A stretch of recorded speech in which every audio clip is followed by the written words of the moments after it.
teman-teman, selamat datang kembali di channel saya. Kali ini saya ingin membuat cairan disinfektan sederhana yang berbahan cuka, air, dan minyak esensial. Di sini saya gunakan minyak kayu putih. Mengapa saya membuat video ini? Sekarang saya ingin memenuhi tugas saya tentang teks laporan hasil observasi. Untuk teks laporan hasil observasi, bisa kalian lihat di deskripsi di bawah. Nah, mula-mula ada satu alasan juga kenapa saya membuat video ini. Karena di masa pandemi corona seperti ini, sangat penting bagi kita untuk menjaga kebersihan diri serta lingkungan kita. Bagaimana caranya? Salah satunya dengan mendisinfeksi lingkungan sekitar kita, salah satunya di tempat-tempat bagian yang kita sering sentuh atau pegang. Contohnya knop pintu, lalu handphone, dan lain sebagainya. Sekarang saya akan sebutkan alat-alat dan bahan-bahan yang saya gunakan dalam pembuatan cairan disinfektan sederhana ini.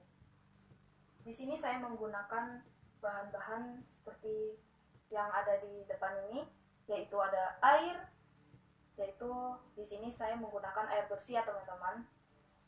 Lalu ada cuka dan minyak esensial. Minyak esensial ini saya gunakan minyak kayu putih. Teman-teman boleh menggunakan minyak esensial jenis apa saja sesuai selera teman-teman. Nah, untuk alat di sini ada botol semprot, lalu ada corong. Corong ini sifatnya opsional ya teman-teman. Jika botol semprot yang dimiliki teman-teman lubangnya kecil seperti punya saya ini, teman-teman boleh menggunakan corong untuk membantu proses penuangannya. Lalu ini ada baskom untuk tempat penampungan cairan sementara. Dan ini yang terakhir ada gelas takar. Gelas takar ini untuk mengukur seberapa banyak cairan yang akan dituang nanti. Nah, mula-mula saya akan menggunakan perbandingan 1:1 untuk air dan cuka.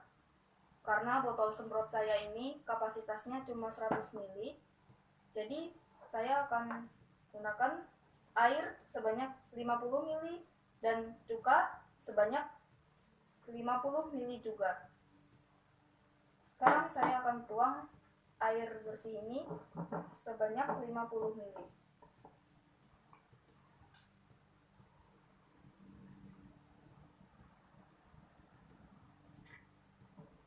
Nah, ini sudah 50 ml ya teman-teman. Sekarang dituang di sini.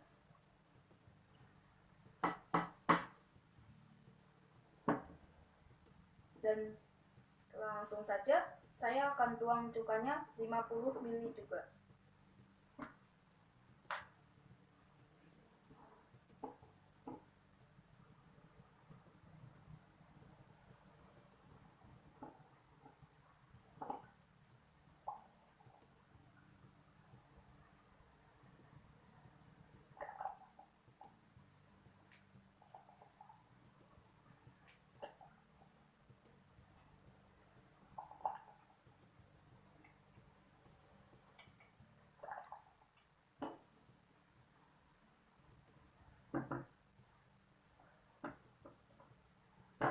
Nah, ini sudah 50 ml ya teman-teman.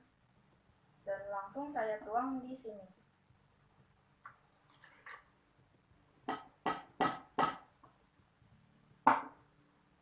Nah, ini ada minyak esensial. Untuk minyak esensial ini, kita cuma butuh 12-24 tetes saja untuk satu kali pembuatan ini. Nah, jadi dari 12-24 tetes itu, teman-teman bisa pilih sesuai selera teman-teman.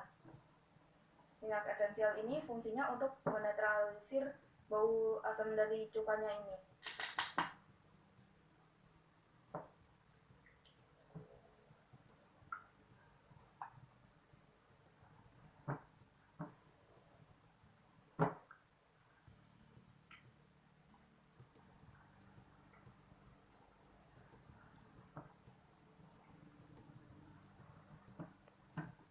Nah, saya rasa minyak esensialnya sudah cukup. Jadi ini langsung saya tuang di sini.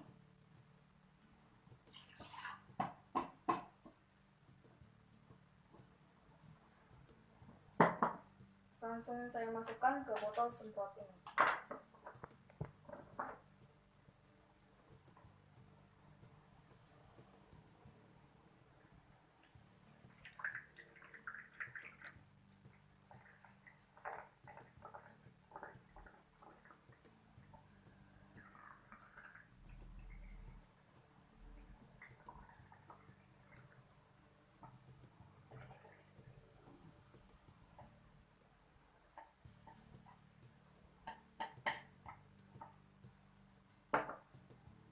Misalnya teman-teman merasa bau dari cuka ini cukup masih terlalu asam, maka minyak esensial ini bisa teman-teman tambahkan lagi.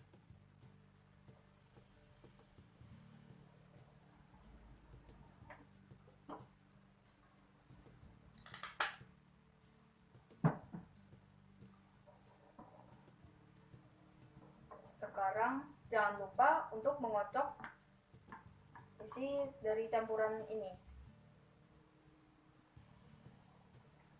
Ini harus dikocok supaya merata ya teman-teman. Seperti ini.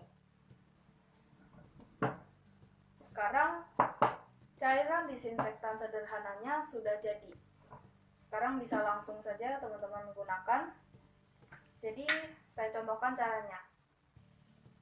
Semprot di bagian yang biasa kita pegang seperti knop pintu atau meja seperti ini. Jadi ini saya semprot seperti ini. Nah, lalu dilap menggunakan lap microfiber seperti ini atau lap lain yang teman-teman punya. Tapi ingat, lap yang harus digunakan adalah lap yang bersih. Karena hasilnya nanti akan sia-sia nanti. Karena cuka yang sudah kita gunakan ini sebenarnya pengganti alkohol. Nah, alkohol itu kan sifatnya itu antiseptik dan antibakteri. Jika lap yang teman-teman gunakan ini kotor, maka benda yang teman-teman desinfeksi ini akan tetap kotor juga nantinya. Makanya di sini harus digunakan lap yang bersih. Lalu dilap seperti ini.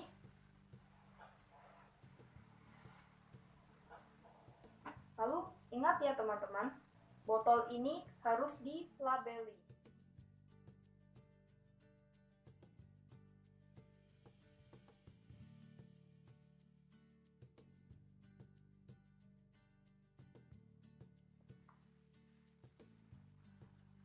Nah, di sini saya akan melabeli botol supaya kita tidak salah menggunakan barang. Jadi ini harus ditandai supaya kita tidak salah. Jadi misalnya ini sebenarnya disinfektan, tapi kita mungkin mengiranya parfum karena mungkin botolnya yang mirip atau bagaimana, maka harus ditandai untuk menghindari hal-hal yang tidak diinginkan seperti itu tadi. Nah, seperti ini sudah dilabeli. Dan jangan lupa, ini hal yang cukup penting dan tidak boleh terlewatkan. Benda ini harus dijauhkan dari jangkauan anak-anak. Karena benda ini berbahaya kalau nantinya terkena kulit atau selaput lendir, misalnya kena mata atau kena hidung dan sebagainya. Nah, jadi setelah digunakan harus ditutup dan disimpan di tempat yang aman seperti di dalam lemari penyimpanan maksud saya, atau tempat aman lain yang mungkin teman-teman punya.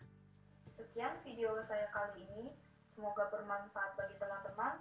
Terima kasih sudah menonton dan mohon maaf jika ada kesalahan baik dalam kata-kata maupun proses yang tadi saya sampaikan di semua video ini. Dan jangan lupa like, komen, dan subscribe video dan channel saya, lalu nyalakan loncengnya di bawah ini.